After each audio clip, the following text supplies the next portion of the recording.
Well, with the weather improving, sooner or later, many of us are anxious to get out into our gardens. And Perry Stothard from Classic Landscapes and Ellerslie Gift and Garden joins us this morning. Morning, Perry. What are you doing? Cranking the tunes? What's with the headsets? Yeah, I think I get a head start on the noise canceling with all the buzzing that we're going to be hearing around our heads this summer. Yeah, so you figure we're going to have quite a few mosquitoes in the area due to this lack of spraying that the city has announced. Yeah, it's an interesting idea for them to cancel the aerial spraying program. I know they're focusing on things like developing dragonfly populations, bat populations, but the fact of the matter is those things are going to take years to develop to the point where they're going to control the mosquitoes quite the same way as the aerial spray program was.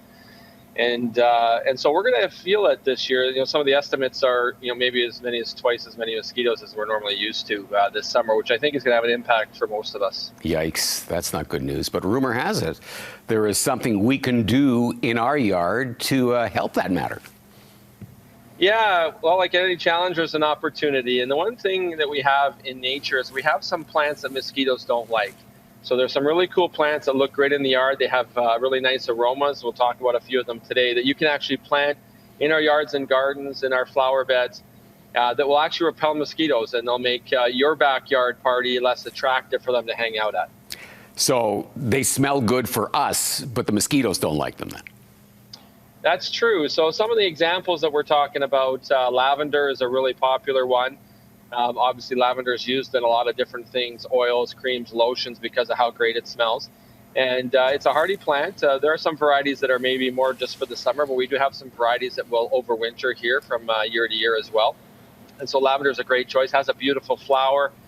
And so if you're into, pressing flowers and having different sort of cut arrangements, you can use lavender in that as well. And some people even will do some of their own sort of oils and things at home. If you're really into that, you can as well. But it's a great one. Citronella is one we know. Citronella candles are famous. Any kind of lemon sort of smell. So there's lime basil. Marigolds are another really popular flower the mosquitoes don't like. And marigolds, are kind of everywhere. You see them around. Quite easy to get. Quite easy to plant. Easy to take care of.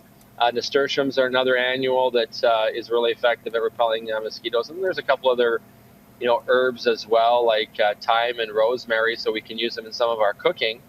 And, thyme's a really good one, especially because I like mother of thyme. It actually grows really close to the ground, sort of creeps across the ground. Great for rock gardens, that kind of thing.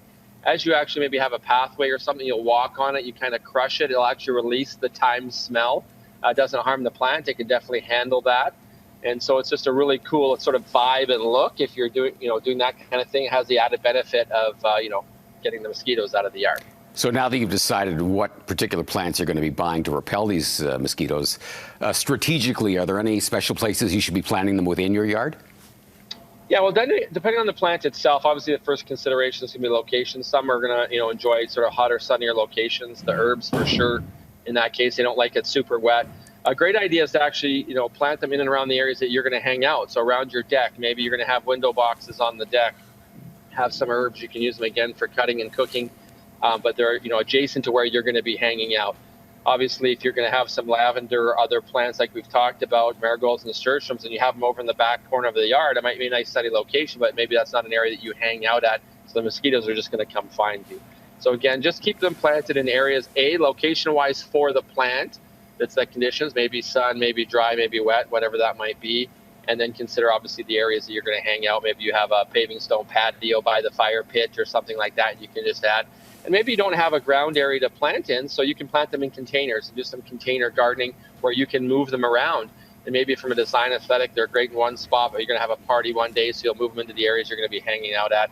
And that's a great way to do it as well. Buys you some flexibility and, again, keeping the mosquitoes away. And just quickly as we go, Perry, I'm assuming also whenever you can get rid of any standing water? Yeah, mosquito larvae like standing water. A lot of the old adage is tires. If we leave things sort of piled up in the yard, if we have low-lying areas of the yard, people focus on things like bird baths and stuff, but frankly, bird baths don't have a lot of water and they'll evaporate. But again, if you can, change over the water in some of those things, if you do have bird baths and the like, that'll help.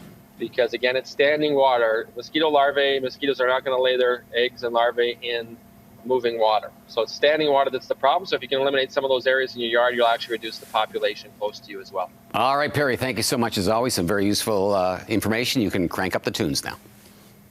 Thank you. Take care, Rick.